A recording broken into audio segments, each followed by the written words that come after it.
Hey guys, it's Chris Kringle here, and I'm back with some more of The Legend of Zelda Ocarina of Time. Last time we traveled really deep into the Shadow Temple, we just got some more gold sculptures and found the boss key, and just through those doors will be the boss room coming up. And we also took a nice boat cruise, so there's that. Alright, but now we're actually going to use our last small key on this. And this dark room, yeah, there's the boss room right there. Put on a lens of truth. There's some platforms for us, and just to make it a little bit safer for me to like parkour these, I'm gonna actually equip the boots just to kind of make it a little bit easier. And let's see, I don't think it matters too much. You can take like multiple routes, and yep, alright, we're good to go. I'm actually gonna take these off for reasons I'll explain in a little bit, and let's enter through.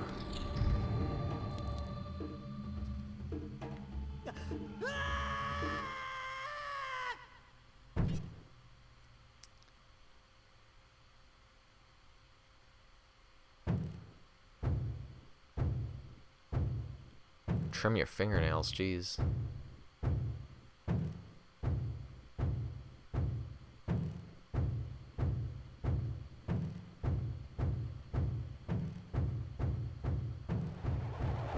And this is Phantom Shadow Beast Bongo Bongo.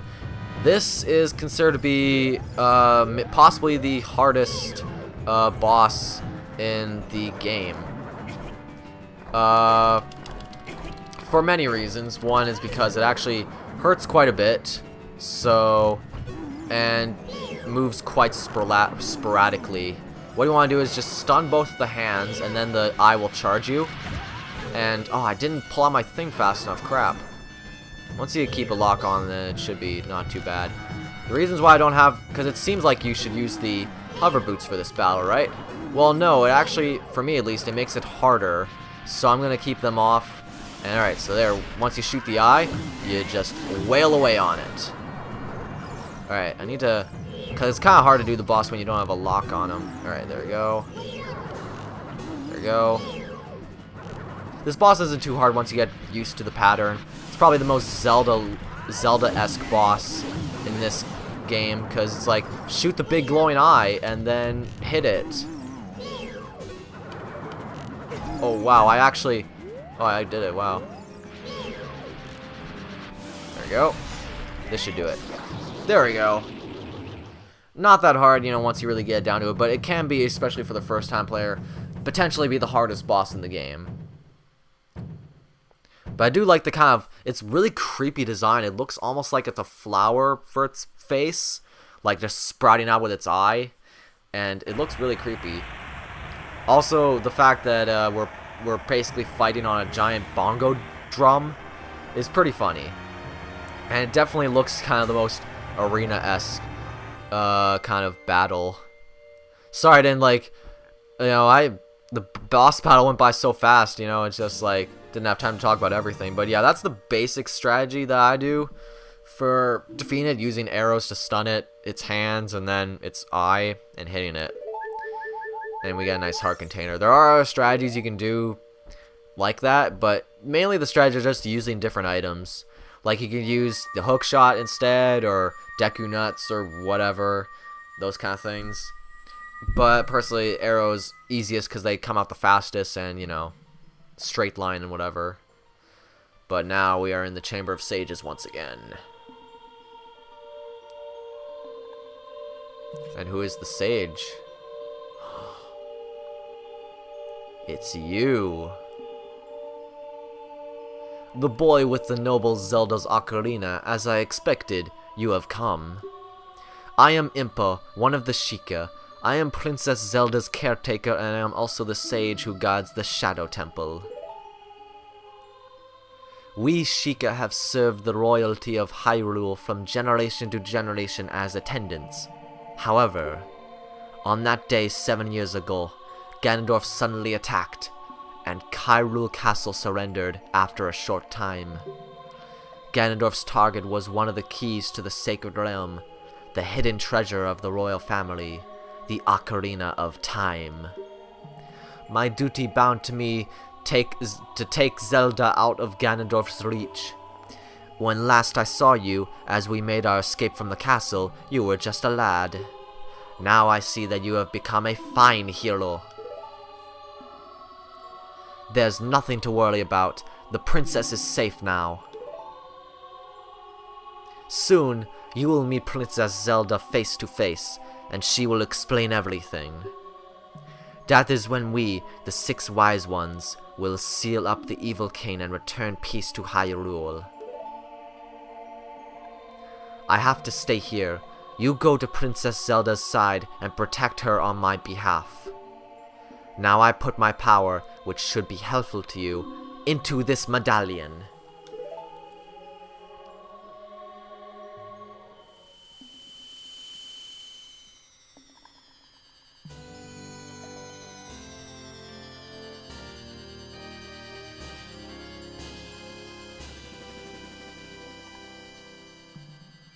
You receive the Shadow Medallion. Impa awakens as a sage and adds her power to yours. Looks pretty. Please look out for the princess.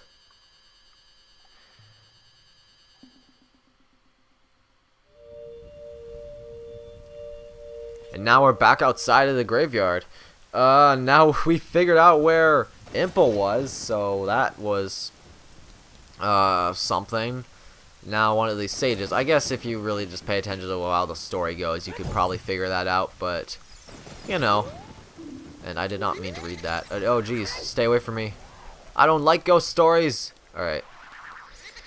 Well, we beat the Shadow Temple pretty easily, you know, and pretty quickly. That's, you know, to be fair, I actually did practice run through that temple. Unlike the other temples, I actually did practice run through that before this. So I was kind of, you know, remembered everything and whatever. So I was able to go through it faster.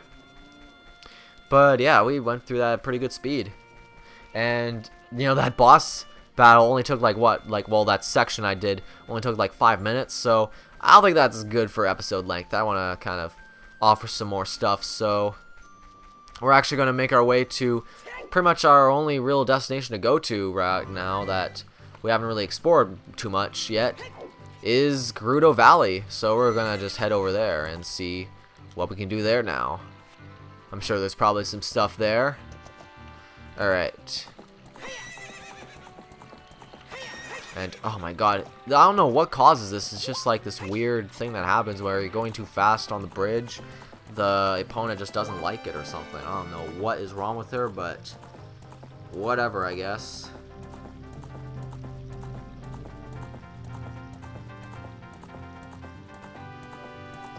There's actually not too much more that I wanted to do in this episode, but it's kind of, I was like, maybe I should have.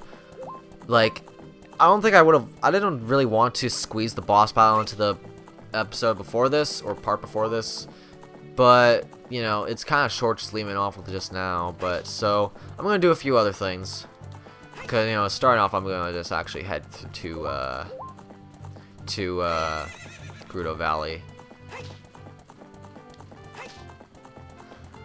Because it's really the only place or big section of Hyrule that we haven't really explored too much yet. Some of you might recognize this place as a stage in the 3DS version of Super Smash Bros. Or at least the bridge part, like that area. Alright, so I think here is good. Let's talk to this guy. Hey you, if you're going to the fortress, would you mind finding out why my workers are doing over there, or what my workers are doing over there? Huh, okay, so we'll have to check that out, like, when we, done here. But first we have to get a Skulltula. Only appears at night, but luckily I got here when it was night, so that's all good. I think there's a couple of Skulltulas we can get here. Gerudo Valley was just, like, filled with little collectibles. If you remember when we were Child Link, like going down that waterfall and stuff. But yeah, and I'm not sure what Navi wants to say, but I'm first gonna switch to my Megaton Hammer. What do you want to say? The desert. That is where Ganondorf the Evil King was born. If we go there, we might find something. So yeah, that's where we are pretty much. We're near the desert, so we'll probably be able to find a bit more about Ganondorf here and maybe find some way how to stop him or whatever. So it's always that. Yeah, that was useful. Alright. Alright, there's what we really want. Alright, so now let's...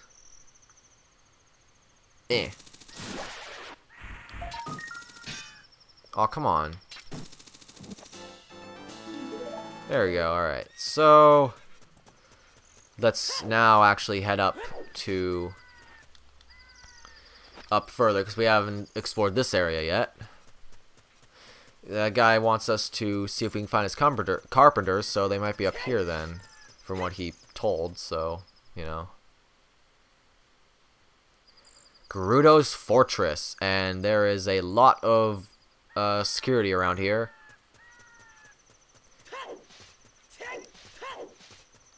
They probably won't be able to hear me just yelling "Hya" over and over again as I roll.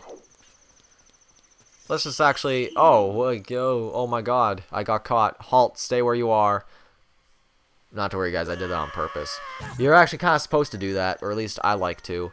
Is get caught on purpose the first time. Stupid kid, get in there and keep quiet. And looks like we're trapped in this cell pretty much for the rest of the game. I guess it's game over. Nah, actually, we'll be able to figure out a way out of here. So, yeah, I think we'll end it off here because, you know, the next stuff I want to do, probably best to save it till the next part. So, next time on Legend of Zelda Ocarina of Time, we're going to figure out a way out of this prison cell and kind of see if we can get to know more of this about this Gerudo Fortress. See you guys then.